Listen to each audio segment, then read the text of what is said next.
Assalamualaikum warahmatullahi wabarakatuh. Perkenalkan kami dari kelompok 9. Pada hari ini kami akan mempresentasikan materi kami yang bertemakan kebijakan moneter.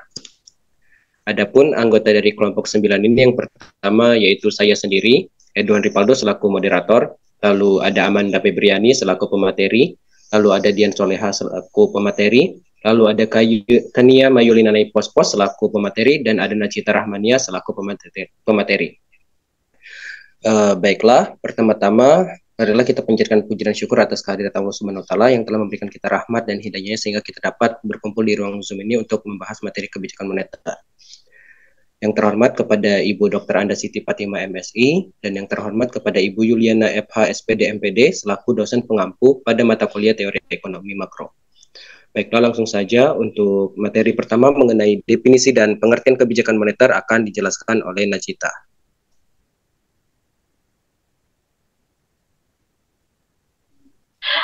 Baik, terima kasih kepada moderator. Saya akan menjelaskan definisi dan pengertian dari kebijakan moneter. Kebijakan moneter dapat didefinisikan sebagai suatu usaha dalam mengendalikan keadaan ekonomi makro agar dapat berjalan sesuai dengan yang diinginkan melalui pengaturan jumlah uang yang beredar dalam perekonomian atau langkah pemerintah untuk mengatur penawaran uang dan tingkat bunga, yaitu menurut Abadi tahun 2022. Sedangkan menurut Raharja dan Manurung tahun 2014, kebijakan moneter adalah suatu upaya untuk mengendalikan atau mengarahkan perekonomian makro ke kondisi yang diinginkan atau lebih baik dengan mengatur jumlah uang yang beredar. Makna dari kondisi yang lebih baik ialah meningkatnya output keseimbangan dan atau terpeliharanya stabilitas harga atau inflasi yang terkontrol. Melalui kebijakan moneter, pemerintah dapat mempertahankan, menambah atau mengurang jumlah uang yang beredar dalam upaya mempertahankan kemampuan ekonomi bertumbuh sekaligus mengendalikan inflasi. Dan juga menurut Putri Nasution, kebijakan moneter merupakan suatu alat atau media yang digunakan oleh Bank Sentral untuk mengelola berbagai variabel keuangan seperti nilai suku bunga dan nilai tukar mata uang. Tujuannya ialah demi mencapai stabilitas mata uang terlepas dari apakah ini dipengaruhi oleh faktor eksternal maupun eksternal. Sasaran stabilitas nilai tukar meliputi distribusi optimal, pemenuhan kebutuhan dasar, keringanan kerja, pertumbuhan ekonomi real, dan stabilitas ekonomi. Dari beberapa pendapat tersebut dapat kita ambil kesimpulan jika kebijakan moneter didefinisikan sebagai suatu upaya, usaha maupun langkah yang dilakukan oleh Bank Sentral atau Bank Indonesia untuk mengarahkan perekonomian makro pada kondisi yang lebih baik, yaitu melalui pengendalian jumlah uang yang beredar di masyarakat. Pengendalian tersebut dapat berupa menambah maupun mengurangi jumlah uang yang beredar berdasarkan kondisi yang sedang terjadi. Dan tujuan dilakukannya yaitu untuk memelihara dan menjaga stabilitas perekonomian. Baik, saya kembalikan kepada moderator. Baiklah, terima kasih kepada Najita. Untuk materi selanjutnya mengenai instrumen kebijakan moneter akan dijelaskan oleh Amanda. Kepada Amanda.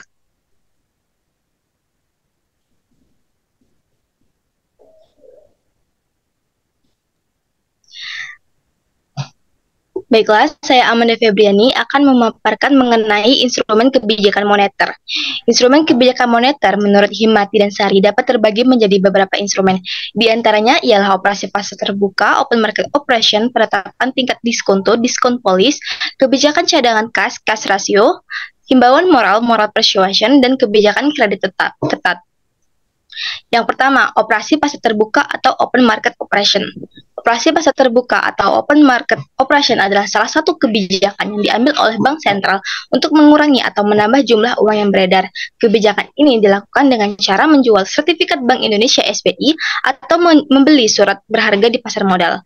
Instrumen ini merupakan alat kebijakan moneter yang terpenting karena determinan utama antara perubahan tingkat suku bunga dengan monetary base serta menjadi sumber utama untuk mempengaruhi tingkat jumlah uang yang beredar. Adapun kebijakan ini memiliki dua pengaruh utama terhadap kondisi pasar uang, yaitu sebagai berikut. Yang pertama, menaikkan cadangan bank-bank umum yang turut bertransaksi, dikarenakan dalam surat berharga seperti halnya Bank Sentral akan menambah cadangan bank umum yang menjual surat berharga tersebut, dan akhirnya bank umum dapat menambah jumlah uang yang beredar. Pada saat bank menjual surat-surat berharga di pasar terbuka, cadangan bank-bank umum akan menurun dikarenakan bank-bank ini dipaksa untuk mengurangi penyaluran kreditnya. Dengan demikian, maka akan mengurangi jumlah uang yang beredar. Kemudian yang kedua, tingkat pembelian atau penjualan surat berharga akan mempengaruhi harga sehingga mengakibatkan menurunnya jumlah uang beredar dan meningkatkan suku bunga. Yang kedua yaitu penetapan tingkat diskonto atau diskon polis. Penetapan tingkat diskonto atau diskon polis adalah kebijakan yang dilakukan oleh pemerintah untuk mengurangi atau menambah jumlah uang beredar dengan cara mengubah diskonto bank umum. Kebijakan ini meliputi tindakan untuk mengubah tingkat bunga yang harus dibayar oleh bank umum dalam hal meminjam dana dari bank sentral. Kebijakan ini bertujuan untuk mempengaruhi tingkat diskonto yang selanjutnya akan berpengaruh terhadap jumlah uang beredar melalui perubahan tingkat bunga pinjaman. Dengan menaikkan diskonto, maka biaya untuk meminjam dana dari bank sentral akan naik sehingga akan mengurangi keinginan bank umum untuk melakukan peminjaman ke bank sentral. Akibatnya, jumlah uang yang beredar dapat dikurangi. Apabila tingkat diskonto mengalami penurunan, maka akan meningkatkan biaya pinjaman pada bank. Kemudian yang ketiga yaitu kebijakan cadangan kas atau cash ratio.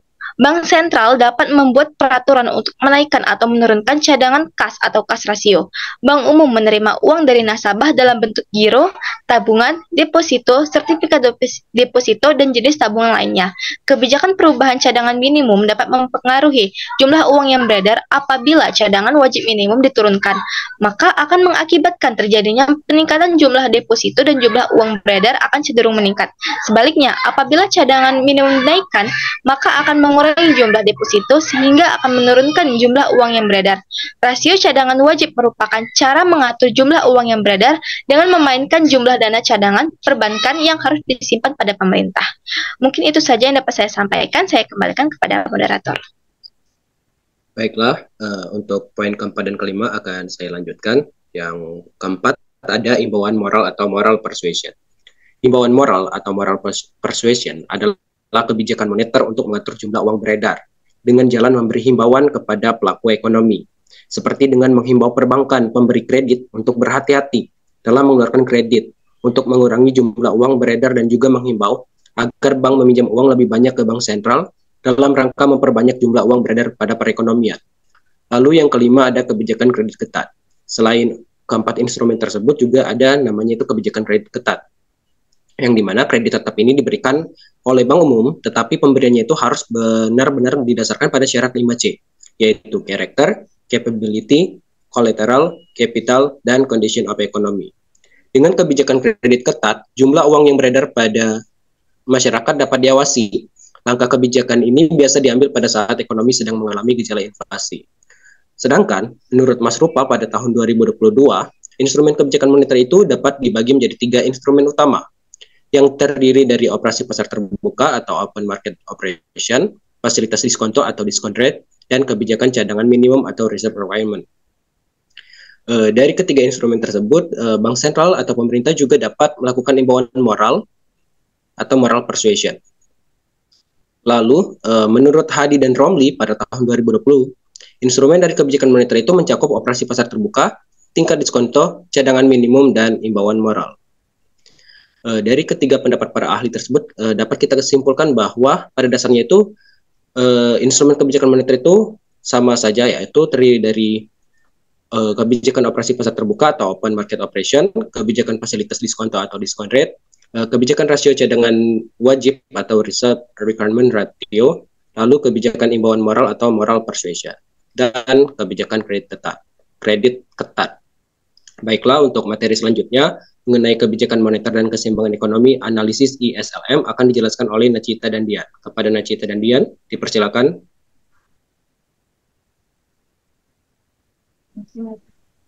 Baik, saya akan menjelaskan mengenai kebijakan moneter dan keseimbangan ekonomi dalam analisis ISLM. Mungkin slide-nya bisa diubah.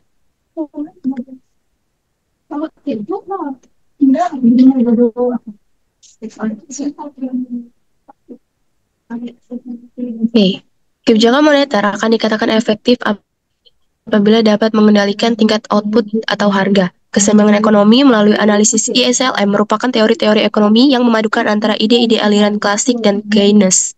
Model analisis ISLM merupakan analisis yang menggabungkan atau mengintegrasikan keseimbangan pasar barang yaitu kurva IS dengan pasar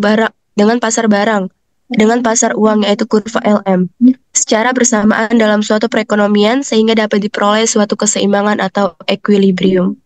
Selanjutnya, yang pertama itu adalah keseimbangan di pasar barang yaitu kurva IS. Keseimbangan pasar barang dan pasar jasa merupakan keseimbangan di sektor real yaitu keseimbangan antara agregat supply dan agregat demand. Indikator keseimbangannya ditandai dengan tingkat tabungan atau saving yang mewakili sisi IAS, persis sama dengan investasi yang mewakili sisi AD. Pasar barang merupakan pasar yang dimana tempat bertemunya penawaran dan permintaan atas sebuah barang atau jasa. Kurva IS merupakan sebuah kurva yang dapat menghubungkan antara suku bunga dengan pendapatan nasional yang menunjukkan titik tingkat keseimbangan pada pasar yang akan selalu berpatokan kepada pendapatan nasional pendekatan pengeluaran.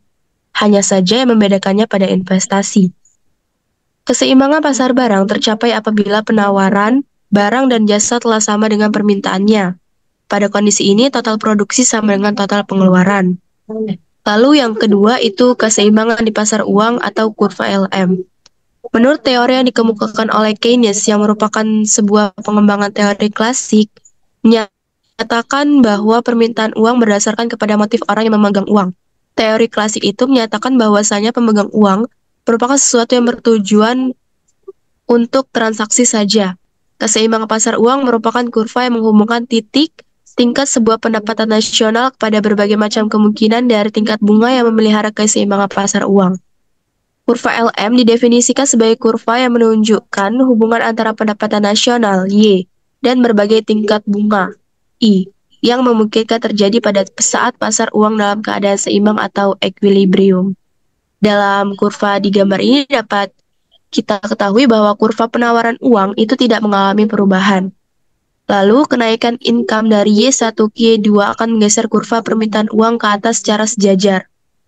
Yang ketiga, kenaikan kurva permintaan uang pada gilirannya menggeser equilibrium dari E ke E aksen, sekaligus mengubah tingkat suku bunga dari R1 ke R2. Relasi antara perubahan income dengan tingkat suku bunga inilah yang membentuk kurva LM seperti gambar berikut. Lalu selanjutnya materinya akan dijelaskan oleh Nachita Rahmadiah. Baik, saya akan melanjutkan materi selanjutnya. Adapun motif permintaan uang dalam mencerminkan perilaku masyarakat dalam memegang saham, yaitu satu, motif transaksi. Uang diminta untuk kebutuhan transaksi. Jumlah uang yang dibutuhkan untuk transaksi atau MT merupakan fungsi pendapatan Y dibagi MT sama dengan X Y. Ya, artinya hubungan MT dan Y sama dengan positif. Yang kedua, motif jaga-jaga. Permintaan uang berkaitan orang untuk berjaga-jaga atau antisipasi menghadapi kebutuhan tidak terduga. Jumlah uang yang dibutuhkan untuk berjaga-jaga, MJ merupakan fungsi pendapatan Y dibagi MJ sama dengan FY. Adapun hubungan MJ dan Y sama dengan positif. Yang tiga, motif spekulasi. Permintaan uang berkaitan dengan motif orang untuk melakukan spekulasi yang bisa memberikan keuntungan. Di sini masyarakat memiliki dua pilihan untuk memegang kekayaannya, yaitu dalam bentuk obligasi maupun uang kas. Masing-masing bentuk memberikan kemudahan dan keuntungannya sendiri-sendiri. Uang kas memberikan keuntungan berupa kemudahan likuiditas untuk kepentingan transaksi ekonomi, sedangkan obligasi memberikan keuntungan berupa pendapatan bunga. Adapun titik keseimbangan pasar barang dan pasar uang. Yang satu, titik keseimbangan pasar barang. Keseimbangan pada pasar barang pada sektor ini menggambarkan kondisi perekonomian dipandang dari sisi permintaan dan penawaran barang dan jasa. Sisi penawaran menggambarkan kemampuan perekonomian dalam menghasilkan barang dan jasa pada suatu periode tertentu. Sisi permintaan menggambarkan pengeluaran yang dilakukan oleh pelaku-pelaku ekonomi antara lain sektor rumah tangga, swasta, pemerintah, dan luar negeri. Di dalam keseimbangan pasar barang, variabel yang digunakan terbagi menjadi dua jenis variabel, yaitu variabel endogen dan variabel eksogen. Variabel endogen merupakan variabel yang besarnya dipengaruhi oleh variabel lain, misalnya C, SI, dan TX atau proporsional. Sedangkan variabel eksogen adalah variabel yang nilainya tidak dipengaruhi oleh variabel lainnya.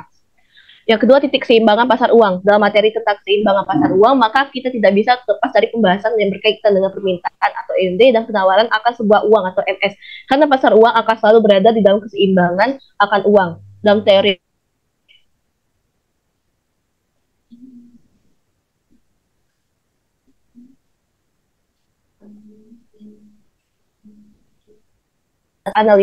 analis LM yang kita saksikan tadi, sehingga akan terbentuk sebuah fungsi, yaitu fungsi LM yang menunjukkan hubungan antara tingkat pendapatan nasional kepada berbagai kemungkinan tingkat bunga yang telah memenuhi syarat sebuah keseimbangan atau equilibrium dalam pasar uang. Di dalam menentukan fungsi LM, terlebih dahulu harus diasumsikan bahwa jumlah uang beredar dalam perekonomian diasumsikan sebagai variabel eksogen.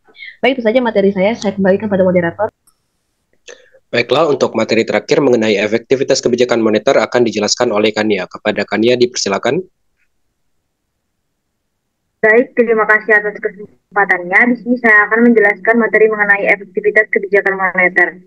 Jadi menurut Setiawan, efektivitas kebijakan moneter itu adalah sebagai suatu keadaan yang menunjukkan sejauh mana kebijakan moneter yang ditempuh oleh pemerintah atau apapun bentuknya yang memberikan dampak positif bagi perekonomian dan masyarakat. Dalam artian dapat meningkatkan pertumbuhan ekonomi, dapat meningkatkan kesejahteraan masyarakat, dapat meningkatkan kesempatan kerja, dapat meningkatkan penerimaan devisa negara, serta dapat memberikan pengaruh pada kebijakan makro lainnya. Dalam efektivitas kebijakan moneter, terdapat dua teori yang membicarakan mengenai efektivitas dari kebijakan ini. Yang pertama yaitu teori natural rate hypothesis. Menurut Setiawan 2014, teori natural rate ini merupakan teori yang percaya bahwa kebijakan moneter hanya akan efektif dan memberi dampak dalam jangka pendek saja, namun tidak akan efektif untuk jangka panjang. Hal ini disebabkan karena adanya pengangguran, ada tingkat pengangguran alami atau natural rate of unemployment yang tidak dapat diubah oleh kebijakan moneter. Lalu adanya ekspektasi, yaitu masyarakat dan pelaku ekonomi akan bereaksi dan beradaptasi terhadap kebijakan moneter. Lalu yang kedua itu adalah teori rational expectation hypothesis. Menurut Setiawan, teori ini merupakan teori yang percaya bahwa baik dalam jangka pendek maupun dalam jangka panjang kebijakan moneter tidak akan efektif. Hal ini disebabkan karena adanya ekspektasi rasional. Masyarakat dan pelaku ekonomi dapat memprediksi secara akurat kebijakan moneter yang akan diambil pemerintah.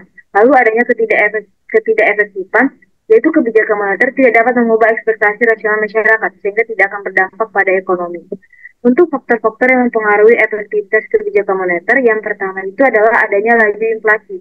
Apabila laju inflasi tinggi, bank akan mengalami kesulitan untuk mengerahkan dana masyarakat. Inflasi yang tinggi mengakibatkan tingkah bunga real menjadi menurun. Lalu yang kedua itu adalah suku bunga.